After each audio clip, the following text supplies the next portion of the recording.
Hi, this is Nicholas Capel with H2E Interiors. We are at the home of Terry Taylor, my client for many years. Terry called me a few years ago to renovate the house after her daughter left. And one of the things that she wanted to accomplish was to create a meditation room. So in that time frame, we have been renovating the house, and finally we've come to completion here. And in that meantime, I have designed a whole line of meditation products, and one of them being the tables and so forth. So today, we're going to talk about how to dress an altar, and Terry just recently returned from India where she was inspired to create a love and relationships altar. So that is actually what we're going to be starting with. And one of the items that she brought back was this beautiful sari. Is that? It's a silk tapestry. It's silk tapestry, and it happens to coincide with the color scheme, which is blue and yellow for love and relationships.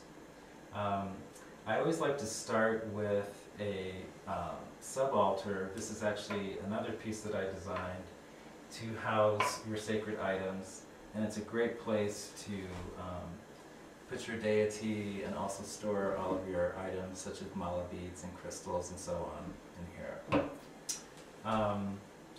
Would you like to talk about the goddess and your trip to India and how that all came about for us? Okay. I went to southern India on a temple pilgrimage, and I learned a lot about the various Hindu gods and goddesses, and one of the goddesses I was especially drawn to was Rajrajeswari, because she is the mother goddess.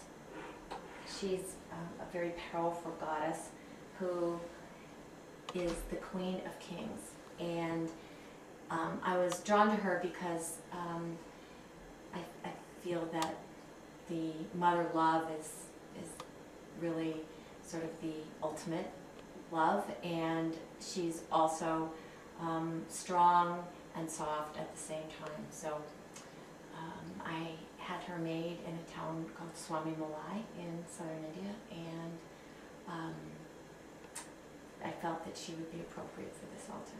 Very good. It's beautiful, Terry. One of the things I like to talk about is creating balance at the altar.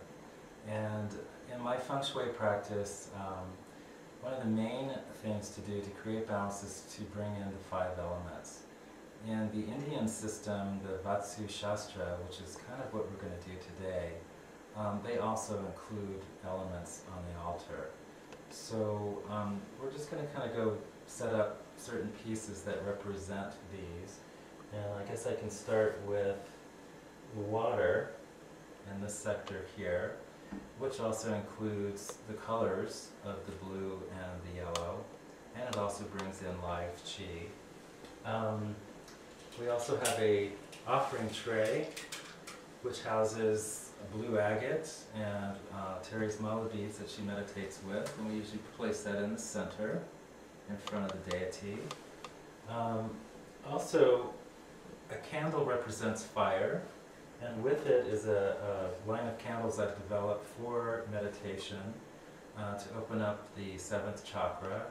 And one of the plant essences that I do use is ylang ylang, which is actually part of the love and relationships aroma. So I guess we'll light this up.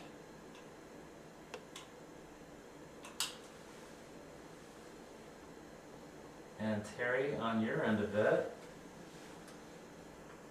we have a, go ahead. I have a photo of my husband and I. Right. And this is a wind chime. And this represents air. So, anything you'd like to, we've got the whole table complete. Anything you'd like to talk about? Well, I was drawn to this table because it's beautiful, but also because of the design on the ends, which is the symbol of your business. So can you tell us about the symbol, what it means? Sure.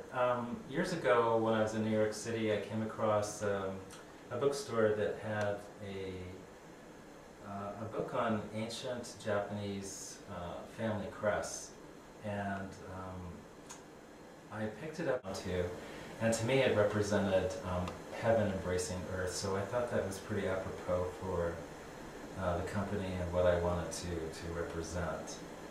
So I've incorporated this in my whole meditation line of products that I have designed so far. And what does the metal and the wood represent, and what does the table do for meditating? Well, the actual history of an altar is basically, it's the anchor for energy. And when I do design these tables, I always like to include all the elements. So starting off with the base, it's in metal, and I've designed a Madagascar ebony insert. So all of these items should include the 5 elements, which they do. And an altar can be made of anything, but I just thought this was a great place to start. And how does an altar facilitate or aid you in your meditation?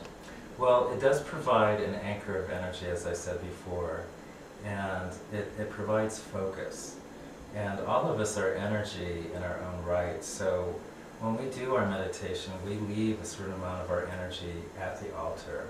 And what I have found in my practice is when you light that candle, or when you light that incense, or you strike your wind chime, it takes you right back into that energy. And that's what an altar represents. Thank you. Okay.